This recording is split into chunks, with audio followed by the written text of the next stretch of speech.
opened up a few more after almost selling out this theater. So come on by. Those of you in the greater Vancouver, Canada area, of course, and then those of you in Seattle and Portland, you want to come on by. There's just a few tickets left for the major event. We're going to be doing a live broadcast from 7 to 10 p.m. Saturday night in the Vancouver area. Whitley Strieber will be our guest live along with Catherine Austin Fitz.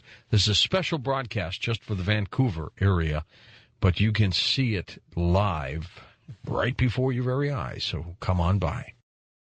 We're back with Michael Horn. We're going to get into some incredible, controversial items in just a few moments here. Billy Meier still in contact with the Plejarians?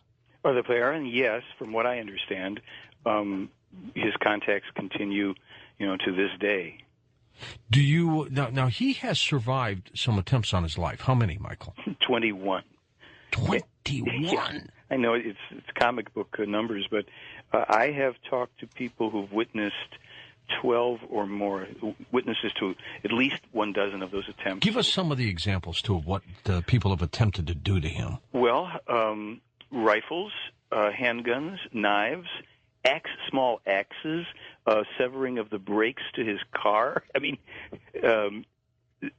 some phenomenally difficult kinds of attempts that were complex, and supposedly a couple from an extraterrestrial group that had been based on the planet until about 1979 that was trying to do away with him as well. So his children were almost kidnapped at knife point.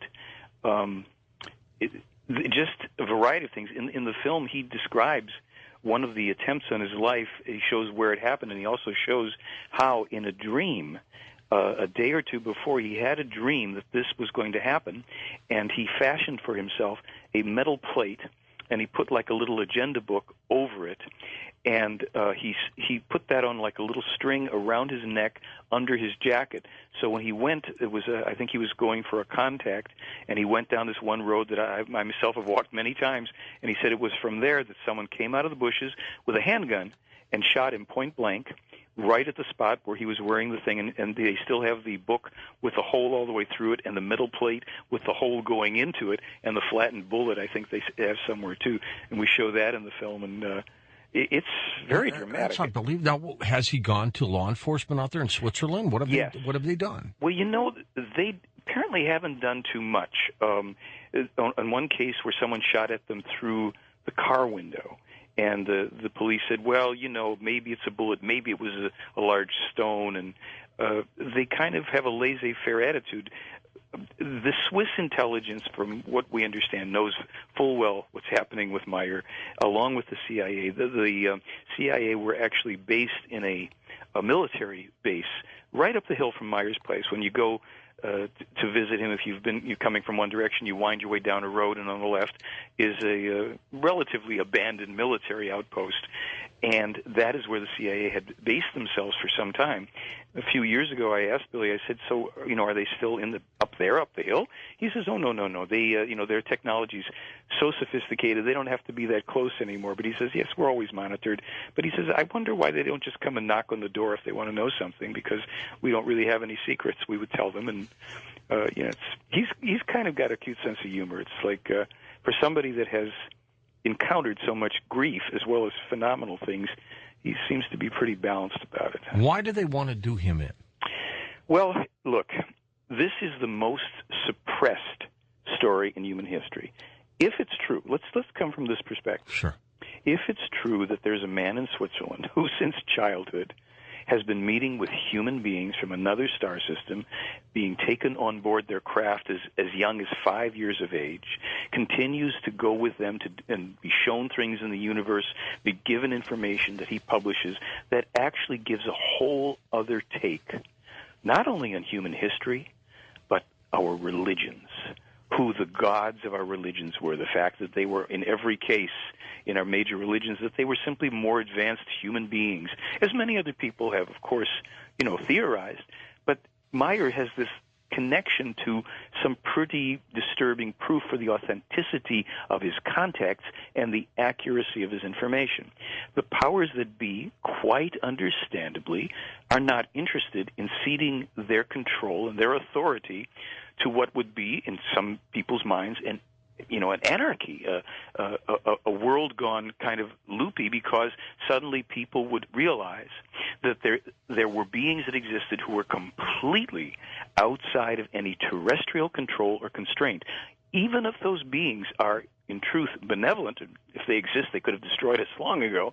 If those beings exist, and if they appeared, and if the governments acknowledge their presence and all the rest, it's a de facto realization that, number one, our history, our politics, our religion, and all that ain't what we've been, led to believe. And nobody that attains power, frankly, wants to relinquish it, and certainly not in a moment's time when all these craft could hover around every city on Earth for 5 minutes and the game would be over. So the powers that be, what's left of the financial world, politics, religion, governments, and all levels, don't fancy something like this coming. And it is said that certainly a prophet in his own town and his own time is never well respected. And if someone like Meyer is the real deal, we're in a global civilization here that's got, you might say 6, maybe the play Aaron say 7.5 billion people on this planet, and we're vying for control. We're in wars. We're doing all this stuff. It makes a strange kind of sense. At least we can understand why those who have a vested interest in power and control don't want some little gray-bearded, pot-bellied, one-armed Swiss farmer turning the tables of reality. Why Edward Meyer?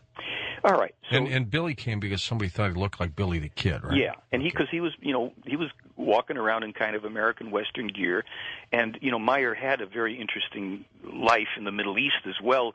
In the early '60s, he was called the Phantom. He was hired by West Pakistan, Turkey, and Indian police departments to apprehend serial killers and mass murderers, people who were, doing horrible things to the populace, because he has nerves of steel. Oh, he's a tough guy. He's a tough guy. He lost his arm in a bus accident, didn't he, in Turkey? Yes, exactly. He was another a bus or another truck came down a narrow road, and he was literally thrown through the window, and his arm was crushed. He tells the story in the film, and it's kind of like, here's a guy you see, he's just got a stump for his left arm, and he's just matter-of-fact explaining, well, I was thrown through the window, and, my arm was so destroyed they had to cut it off. And it's pretty miserable. But your question was more, why Billy Meyer? Why Billy, yeah. All right, so here's information, and I like to be clear about something.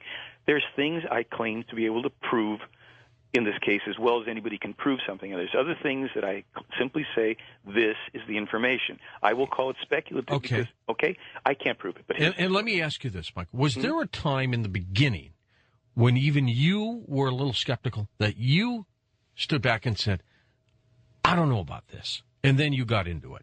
Well, funny thing, because ever since I was a very little kid, I had dreams about UFO. I mean, we're talking long ago, before people were talking much about it, and stuff like that. It was in my consciousness that this didn't surprise me. There was material in the case, and I'm just going to be really honest to this entire audience.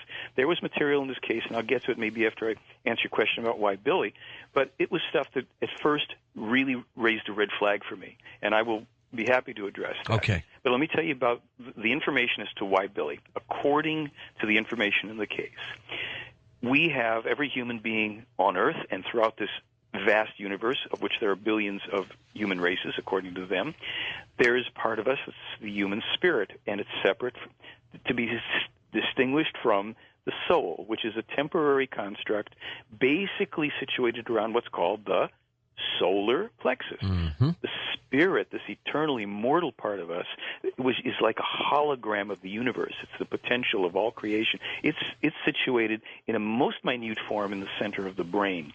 They claim that this spirit reincarnates countless millions of times in the course of evolution, taking many lives, forms of many personalities, changing from male to female, might migrate to this race or that race.